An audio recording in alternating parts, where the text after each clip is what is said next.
Hey there fellow summoners, how are you all doing today?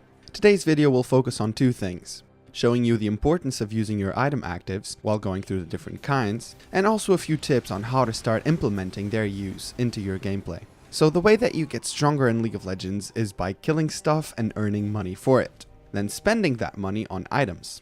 Items, which will give you stats, passives that change your mechanics slightly, and also in some cases, actives that grant you the use of extra abilities as I like to see them. In terms of valuing the importance of item actives, I'm sure you've had moments when both you and your opponent ignited each other, and the difference between you surviving and him dying was a Zhonya's. But he remembered to activate it and you died. Or cases when Bork would have given you the necessary lifesteal to brawl with a surviving chance, or even cases when that Youmuu's speed would have been enough for that last auto attack. But in the midst of a tight and tense battle, you just can't seem to remember using the actives, or it just feels uncomfortable.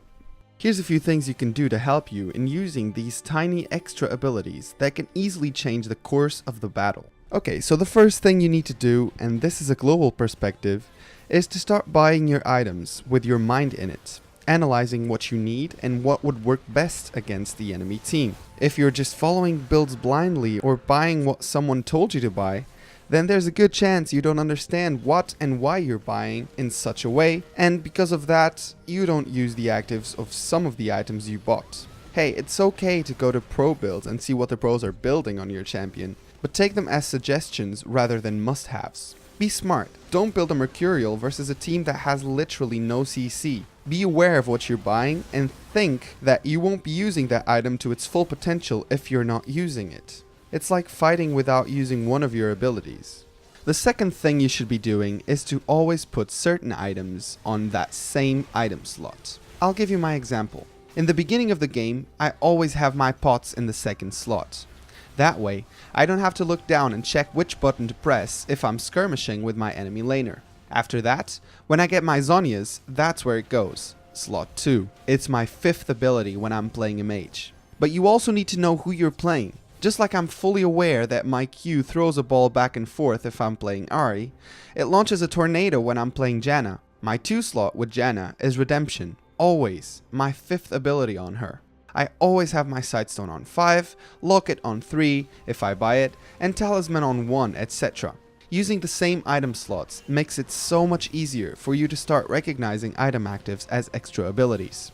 Finally, my best tip for you to start using item actives would be to implement a certain do or die scenario. Buy items with actives and after a fight, note down if you use them or not. If you didn't, then punish yourself. Do 10 push-ups for each item you didn't use. Bite down on a lemon. Ask your mom to slap you or your brother to punch you or even lick a bar of soap. The point isn't actually to hurt yourself, but it lies in acknowledging the items after a fight, and knowing they're there to be used will go a long way in getting you using them.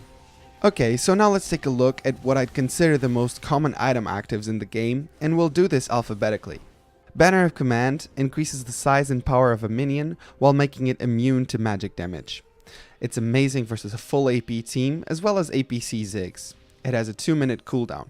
Blade of the Ruined King deals damage and steals 25% of the enemy movement speed and gives it to you. Great on ADCs that require some sort of stickiness like Vayne. It has a 1.5-minute cooldown. Edge of Night grants you a spell shield for the next 5 seconds.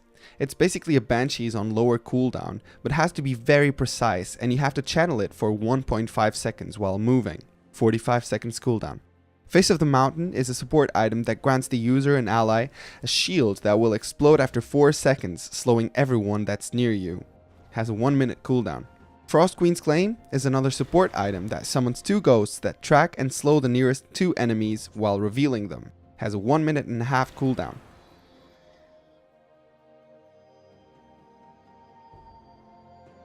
Hextech GLP 800 fires projectiles in a cone in front of you that slows and deals damage. It's good on mages that need a slow to help them out while hitting their skill shots. 40-second cooldown. Hextech Protobelt 01 makes you dash, have a flash forward, but you can't do it through walls, as well as it deals damage in a cone in front of you. It's really good on champions like Kennen or Vlad that really want to go deep into the middle of the team fight. 40-second cooldown. Locket of the Iron Solari grants a shield to all champions near you that decays over time. It is a lifesaver on heal and shield supports. Has a 1.5-minute cooldown. Mercurial Scimitar removes all CC and debuffs, and it gives you a 50% movement speed. It's amazing versus teams with a lot of hard CC. 1.5-minute cooldown.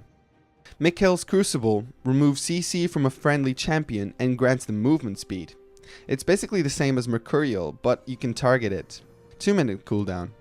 Randuin's Omen slows all nearby champions. It's good for tanks and bruisers that dwell in the middle of a team fight. 1-minute cooldown.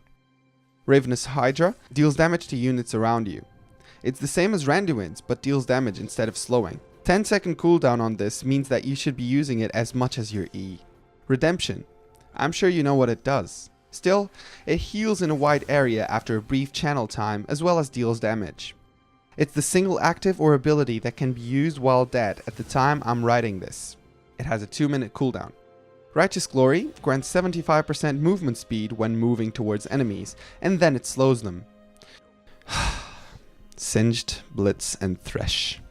1.5-minute cooldown.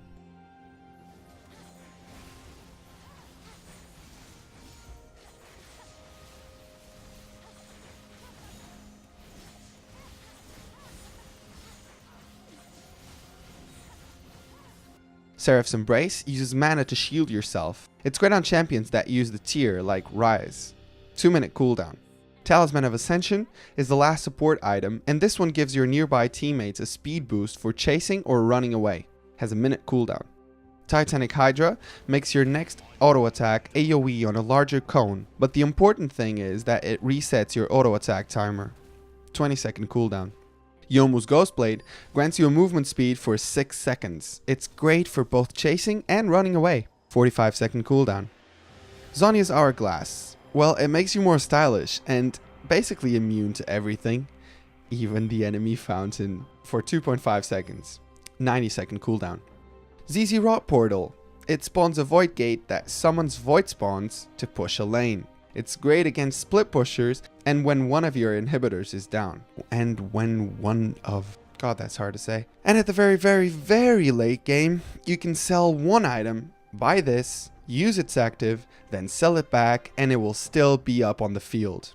That's about it for item actives. If you like the video, then why not make it official by clicking that like button down there. Also, if you're new to the channel, why not subscribe? Now's a really great time to do so since I'm uploading 2 times a week and you really don't want to miss that. Thank you very much for watching. Sakeios out.